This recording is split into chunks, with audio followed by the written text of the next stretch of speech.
ओम शांति। 31 मार्च 2023। प्यारे बाबा की मधुर मुरली। मीठे बच्चे, अपना मिजाज बहुत मीठा बनाओ। भूले चूके भी किसी को दुख मत दो। बुरे वचन कहना, क्रोध करना, डांटना, यह सब दुख देना है। प्रश्न है, माया बच्चों की परीक्षा किस रूप में लेती है? उस परीक्षा में अडोल रहने की विधि क्या है? उत्तर, मुख्य परीक्षा आती है काम और क्रोध के रूप में। यह दोनों मुश्किल ही पीछा छोड़ते हैं। क्रोध का भूत घड़ी घड़ी दरवाज़ा खड़काता है, देखता है यह कहाँ भों भों तो नहीं करते। अनेक प्रकार के तूफान दीपक को हिलाने की कोशिश करते हैं। इन परीक्षाओं में अडोल रहने के लिए एक सर्वशक्तिवान बाप से योग रखना है। अंदर खुशी के नगाड़े बजते रहें। ज्ञान और योग बल ही इन परीक्षाओं से पास करा सकता है। गीत है, निर्बल की लड़ाई बलवान से। ओम शांति। बच्चे समझते हैं और बाप भी समझाते हैं कि तुम फिर से आए हो पारलौकिक बाप के पास और सब है लौकिक बाप। यहाँ है सब आसुरी बुद्धि, सतयुग में है दैवी बुद्धि। आसुरी के पास फिर दैवी ज़रूर बनना है। आसुरी के बाद फिर दैवी ज़रूर बनना है। आसुरी और दैवी, पतित और पावन में फ़र्क बहुत है। तुम जानते हो हम पावन थे, फिर रावण ने पतित बनाया है। अभी फिर बाप द्वारा हम फिर से पावन दुनिया का वर्षा ले रहे हैं। सतयुग राज्य भाग्य का, वह भी 21 जन्मों के लिए। जब बाबा बच्चों को कहते हैं तब याद करते हैं, फिर भूल जाते हैं। जो बात याद रहती है वह फिर औरों को समझाने के लिए दिल टपकती है। याद नहीं होगी तो दिल टपकेगी नहीं। फिर वह खुशी की उछल नहीं आएगी, मुरझाई हुई शक्ल दिखाई देगी। अभी तुम जानते हो हम फिर से गवाया हुआ सतयुग का राज्य भाग्य ले रहे हैं। वह जो क्रिश्चियन से राज्य गवाया था वह तो ले लिया, परंतु माया ने हमारा राज्य छीना है, यह कोई को पता नहीं है। क्रिश्चियन से तो राज्य ले लिया हठ से, भूख हड़ताल आदि करके। यहाँ तो वह कोई बात नहीं। तुम्हारे दिल में है हम 5000 वर्ष पहले मुआफिक फिर से राज्य भाग्य प्राप्त करते हैं, बाप की श्रीमत पर चलने से। इसमें तलवार आदि कुछ भी चलाने की मत नहीं देते। कहते हैं बच्चे स्वीट टेम्पर बनो, बहुत मीठे बनो। सतयुग में शेर बकरी भी इकट्ठे जल पीते थे, एक दो के प्यार में रहते थे। दुख का वार नहीं होता, यहाँ दुख का वार बहुत होता है। काम कटारी चलाना यह भी दुख का वार है। किसको बुरे वचन कहना व क्रोध करना, डांटना, यह भी दुख देना है। बाप कहते हैं किसको भी यह दुख नहीं देना है। अपना मिजाज बहुत मीठा बनाओ। भूले चूके भी दुख देने का काम नहीं करो। श्री कृष्ण के लिए कहते हैं इतनी रानियों को भगाया, तो भी कहते हैं भगाया सुख देने के लिए। अभी तुम समझ गए हो श्री कृष्ण की बात नहीं है। भागवत के साथ गीता का, गीता के साथ फिर महाभारत लड़ाई का कनेक्शन है। अभी वही संगम युग है। श्री कृष्ण का तो नाम ही नहीं। श्री कृष्ण की राजधानी है सतयुग में। श्री कृष्ण ने कोई पतित को पावन बनाने के लिए कभी राखी नहीं बांधी। यह है पतित को पावन बनाने का उत्सव। सो तो पतित पावन परमात्मा ही है, ना कि श्री कृष्ण। श्री कृष्ण का जन्म तो सतयुग में हुआ। वहाँ तो कंस, रावण, शूर्पणखा आदि हो न सके। यह इस समय है आसुरी संप्रदाय। इन सब बातों को तुम अभी समझते हो। तुम्हारी बुद्धि में है हमने बेहद के बाप से अनेक बार राजयोग सीखा और 21 जन्म राज्य पद पाया है, फिर माया से राज्य भाग्य गवाया है। जो माँ बाप दादी के दिल पर चढ़े हुए बच्चे हैं वही तख्तनशील बनेंगे। जो फरमान बरदार नहीं वह क्या पद पाएंगे। पद पाना चाहिए सूर्यवंशी, नहीं तो पाई पैसे के दास दासी जाकर बनेंगे। बाप दादा की आज्ञा पर नहीं चलते हैं। ब्रह्मा की मत भी मशहूर है, शिव बाबा की श्रीमत भी मशहूर है। तो ब्रह्मा और शिव बाबा के साथ उन्हों की औलाद की भी मत मशहूर होनी चाहिए। तुमको शिव बाबा और ब्रह्मा दोनों की मत पर चलना चाहिए, तब तो श्रेष्ठ बनेंगे। माता पिता भी श्रेष्ठ बनने के लिए कितनी अच्छी धारणा करते हैं। सब बच्चों को पढ़ाते हैं। मुरली सब बच्चों के पास जाती है। इनका पाठ ही है पढ़ाने का। कई बच्चे ऐसे भी हैं जो माँ बाप से भी अच्छा पढ़ाते हैं। शिव बाबा की तो बात ही ऊंच ठहरी, परंतु मम्मा बाबा से भी इस समय होशियार बच्चे हैं। भल संपूर्ण तो कोई बना नहीं है, कुछ न कुछ कांटे भी लगते हैं। माया का वार होता है, दीवे को तूफान लगते हैं। जितना ज्ञान और योग में रहेंगे तो इस घृत से तुम्हारी ज्योति जगी रहेगी। कोई दीपक में घृत थोड़ा कम हो जाता है तो लाइट कम हो जाती है। कोई का दीवा बहुत अच्छा जलता रहता है। आत्मा रूपी दीवे को ही तूफान लगता है। तूफान तो लगेंगे। बाबा कहते हैं नंबर 1 अनुभवी मैं हूँ। रुस्तम से ज़रूर माया रुस्तम होकर लड़ेगी। बाप समझाते हैं, हे दीवे, ऐसे ऐसे तूफान आएंगे, परंतु कर्मेंद्रियों से कोई पाप कर्म नहीं करना। कोई ने कुछ कहा तो एक कान से सुन दूसरे से निकाल दिया। अभ्यास करना है, ऐसा अभ्यास करना पड़े। क्रोध भी मनुष्य की पूरी ही सत्यानाश कर देता है। यह बड़ी भारी परीक्षा है। क्रोध का भूत आकर दरवाज़ा ठोकते हैं, देखे भों भों करते हैं। अगर कोई भों भों करने लग पड़ते हैं तो दीवा बुझ जाता है। माया सबकी परीक्षा लेती रहती है। समझा जाता है इनमें तो क्रोध है, क्रोध था या नहीं। अब फिर उनमें क्रोध आ गया है। बाबा के पास बहुत अच्छे अच्छे बच्चे थे। माया का तूफान सहन नहीं कर सके तो गिर पड़े। फिर कहा जाता है किस्मत।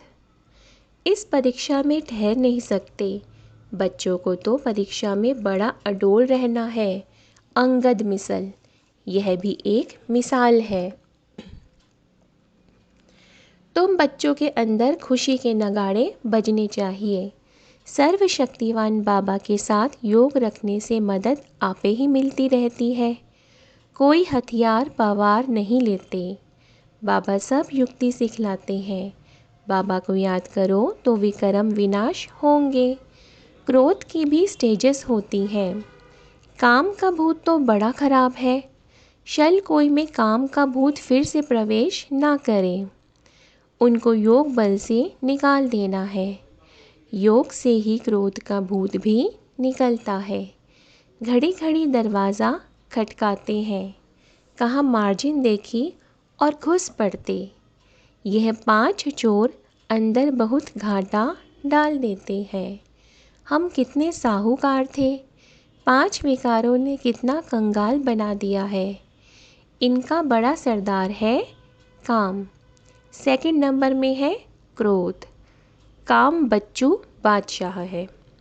बड़ा मुश्किल से पीछा छोड़ते हैं, बड़ा भारी दुश्मन है, बहुत तंग करते हैं। बेचारी अबलाएं कितनी मार खाती हैं, उन्हों की फरियाद सुनी नहीं जाती। यह फरियाद सिर्फ एक बाप ही सुनने वाला है, परंतु वह भी सच्चे जो होंगे उन्हों की सुनेंगे, झूठों की नहीं। तो यह विकार मनुष्य को एकदम डर्टी बना देते हैं। क्रोध की बीमारी उथल पड़ी तो क्रोध अपनी भी सत्यानाश कराते हैं, दूसरों की भी खुराक बंद हो जाती है, हंगामा होता है। तो बाप से जो खुराक लेने आते हैं उन्हों का वह बंद हो जाता है, उन्हों पर बंधन आ जाता है। फिर उनकी अविनाशी भविष्य जन्म जन्मांतर की आजीविका बंद हो जाती है। ऐसे जो परमपिता परमात्मा से वर्षा लेने में विघ्न डालते हैं उन पर कितना पाप पड़ेगा, बात मत पूछो। वह जैसे कि अपने ऊपर कृपा के बदले श्राप डालते हैं। कोई ट्रेटर बन जाते हैं तो कितने का नुकसान करते हैं। भविष्य हीरे जैसा जीवन बनाने में रुकावट पड़ती है। इसलिए बाप कहते हैं, महापापी, महाबेसमझ, महाकमबख्त, देखना हो तो यहाँ देखो। कोई अखबार में उल्टा सुल्टा डाल देते हैं तो बेचारी माताओं पर कितनी आपदाएं आ जाती हैं। जानते हुए और फिर कुछ करते हैं तो उन पर धर्मराज की कितनी मार पड़ेगी। बाप कहते हैं, ऐसा काम कोई नहीं करे जो ट्रेटर बने और अबलाओं पर अत्याचार हो। उनको गाजी भी कहा जाता है। माथे में खून का टेम्परेचर चढ़ जाता है तो फिर तलवार उठाकर मारने लग पड़ते हैं। फिर उनको फांसी पर चढ़ा देते हैं। यहाँ भी ऐसे बन पड़ते हैं। कोई में क्रोध का भूत आ जाता है तो कितनों की आजीविका बंद कर देते हैं। बाप कहते हैं, ऐसे के लिए फिर बहुत कड़ी सज़ा है। जो ट्रेटर बन विघ्न डालते हैं उनके ऊपर बड़ा पाप चढ़ता है। चढ़े तो चाखे वैकुंठ रस, गिरे तो एकदम चकना चूर। या तो वैकुंठ का मालिक या तो नौकर चाकर। ऐसा काम जो करेगा तो इतना ही पापात्मा भी बनेगा। बहुतों को दुख देने के निमित्त बन जाते हैं। बाबा को तरस पड़ता है, माताओं का तो रिकॉर्ड रखना है। वंदे मातरम गाई जाती है। बाप आकर कलश माताओं पर रखते हैं, उन पर अत्याचार बहुत होते हैं। तो सिकिलधे बच्चों को मदद बहुत देनी चाहिए। अगर कोई मदद के बदले और ही उल्टा काम करते हैं तो कितना नुकसान हो जाता है। बहुत सपूत बनना है, असुर को देवता बनाना है। बाबा तुम्हारा जीते जी नया चित्र बनाते हैं। आर्टिस्ट लोग चित्र बनाते हैं ना, फिर जो बहुत अच्छा बनाते हैं उनको इनाम मिलता है।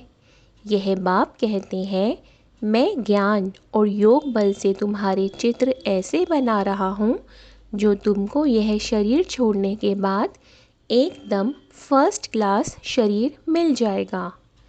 तो मनुष्य से देवता बन जाएंगे। ज्ञान योग बल से तुम कितने गोरे बन जाते हो। बाबा जैसा फर्स्ट क्लास कारीगर कोई होता नहीं। यह बाप का ही काम है, मनुष्य को देवता बनाना। यह है नंबर 1 सर्विस, जिससे सारी दुनिया पलट जाती है। उस स्वीट फादर को कोई जानते नहीं, सर्वव्यापी कह देते हैं। मनुष्यों की बुद्धि में यह भी नहीं है कि यह नर्क पतित दुनिया है।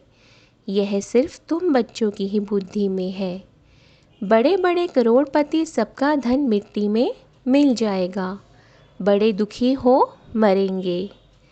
आजकल तो बड़े बड़े आदमियों को भी मारते रहते हैं। दुश्मनी कड़ी हो जाती है तो बात मत पूछो। बड़ा खराब समय आना है। अब तुम बच्चे पुरुषार्थ कर रहे हो भविष्य के लिए, और कोई भी भविष्य के लिए पुरुषार्थ नहीं करते हैं। पुरुषार्थ में फिर माया भुला देती है, फिर जैसे के वैसे बन जाते हैं। माया एकदम मुंह फेर देती है, इसलिए बहुत संभाल करनी है। जितना हो सके खुशी से बाबा को याद करना है। हम बाप से 21 जन्म सुख का फिर से वर्षा ले रहे हैं। बाप को याद करने से खुशी होगी। वह इन आँखों से महल आदि देखते हैं, तब खुशी होती है। तुम दिव्य दृष्टि से अथवा ज्ञान के तीसरे नेत्र से जानते हो कि हम बाप से सदा सुख का वर्षा लेते हैं। अगर बाप की मत पर चलेंगे तो सावधान तो करते रहते हैं, बच्चे श्रीमत पर बहुत मीठे बनो, चुप रहो और बाप को याद करो। तुम बच्चों जैसा सौभाग्यशाली इस सृष्टि पर कोई नहीं है। तुम स्वर्ग का मालिक बनते हो, वहाँ बड़ा सुख है। यह भी जानते हैं राजयोग वही सीखेंगे जो कल पहले सीखे होंगे। तुम देखते हो पंडे सर्विस पर फूलों का व कलियों को बागवान के पास ले जाते हैं, फिर उन्हों को सर्विस की ऑफरिंग भी मिलती है। ज्ञान है बहुत सहज। इस जीवन को मोस्ट वैल्यूएबल कहा जाता है। पत्थर से हीरे जैसा गरीब से साहूकार बनते हैं। गाया भी हुआ है, अतीन्द्रिय सुखमय जीवन गोप गोपियों से पूछो। कौन से गोप गोपियाँ? जैसे बाबा ने सुनाया, यह है बड़ी लॉटरी। बाप स्वर्ग का रचयिता है, तो बाप और स्वर्ग को याद करना बहुत सहज है। विश्व का मालिक बनना कम बात थोड़े ही है। वहाँ दूसरा कोई धर्म होता नहीं। बच्चे जान गए हैं कि हमने आधा कल्प अनेक प्रकार के दुख देखे हैं। अब बहुत अच्छा पुरुषार्थ करना चाहिए। इस दुनिया में कोई सुखी हो नहीं सकता, वहाँ तो सब सुखी होंगे। ऐसे सुख के राज्य में ऊंच पद पाने में मज़ा बहुत है। बॉक्सिंग में घड़ी घड़ी थप्पड़ खाते गिरते नहीं रहना है। विकार में गिरा तो एकदम जोर से चोट लग जाती है। क्रोध भी बहुत खराब है। घड़ी घड़ी चोट नहीं खानी चाहिए, नहीं तो गिर पड़ेंगे। अच्छा, मीठे मीठे सिक्की लदे बच्चों प्रति माता पिता बाप दादा का याद प्यार और गुड मॉर्निंग। रूहानी बाप की रूहानी बच्चों को नमस्ते। हम रूहानी बच्चों की रूहानी बाप दादा को नमस्ते। धारणा के लिए मुख्य सार। पहला, ऐसा कोई भी कर्म नहीं करना है जो अपने ऊपर कृपा के बजाय श्राप आ जाए। कोई भी भूत के वश हो ट्रेटर कभी नहीं बनना है। दूसरा, श्रीमत पर बहुत बहुत मीठा बनना है, चुप रहना है, बहुत मीठे मिजाज से बात करनी है, कभी काम या क्रोध के वश नहीं होना है। वरदान है, सरल संस्कारों द्वारा अच्छे बुरे की आकर्षण से परे रहने वाले सदा हर्षित मूर्त भव। अपने संस्कारों को ऐसा इजी बनाओ तो हर कार्य में करते भी इजी रहेंगे। यदि संस्कार टाइट हैं तो सरकमस्टांस भी टाइट हो जाते हैं। संबंध संपर्क वाले भी टाइट व्यवहार करते हैं। टाइट अर्थात खींचातान में रहने वाले। इसलिए सरल संस्कारों द्वारा ड्रामा के हर दृश्य को देखते हुए अच्छे और बुरे की आकर्षण से परे रहो, ना अच्छाई आकर्षित करें और ना बुराई, तब हर्षित रह सकेंगे। स्लोगन है, जो सर्व प्राप्तियों से संपन्न है वही इच्छा मात्रम अविद्या है। जो सर्व प्राप्तियों से संपन्न है वही इच्छा मात्रम अविद्या है। ओम शांति।